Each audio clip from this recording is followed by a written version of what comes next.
লোকটা জম্বি ভাইরাসটা নিজের জিভ দিয়ে পেঁচিয়ে ধরলো, তারপর আলতো করে এক ঝটকায় ভেন্টিলেশন পাইপের ভিতরে ছুড়ে দিয়ে ওটাকে ভেঙে ফেললো। মুহূর্তের মধ্যেই টেস্ট টিউবের ভিতরে থাকা ভাইরাস বাতাসের সাথে মিশে চারিদিকে ছড়িয়ে পড়তে শুরু করলো। অন্যদিকে তার পার্টনার আঙুল দিয়ে একটি পাইপ ফুটো করে সেখানেও এক টিউব ভাইরাস ঢুকিয়ে দিল।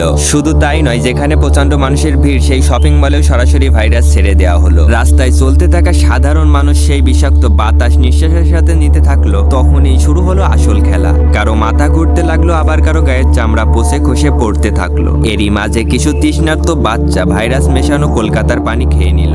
মাত্র আধা বেলার মধ্যেই পুরো শহর একেবারে লন্ডভন্ড হয়ে গেল। আক্রান্তের সংখ্যা এতটাই বেড়ে গেল যে হাসপাতালে তিল ধরানোর জায়গাও নেই। বাধ্য হয়ে প্রশাসন সবাইকে আইসোলেশনে পাঠাতে শুরু করলো। এদিকে মিশন সাকসেসফুল করে সাংরিয়াও যখন পালানোর চেষ্টা করছিল, তখনই এখানে এন্ট্রি নিল ইন্ডিয়ান সুপারম্যান। সে এসেই তাকে আটকে দিল। এরপর কোনো কথা ছাড়াই দুজনের মধ্যে শুরু হয়ে গেল তুলঘর মারপিট। সাংরিয়াও তার সমস্ত শক্তি দিয়ে আক্রমণ করলেও সুপারম্যান সেগুলো হাসতে হাসতে সামলে নিচ্ছিল। এক পর্যায়ে টিকতে না পেরে সাংরিয়াও এক বিশাল লাফ দিয়ে আকাশপথে চম্পট দিল। সুপারম্যান যখন তার পিছু ধাওয়া করলো, ততক্ষণে শয়তানটা পালিয়ে যায়। কিন্তু হাতে কোনো প্রতিষেধক না থাকায় পুরো শহরটা ভাইরাসের তাণ্ডব শুরু হয়ে গেল।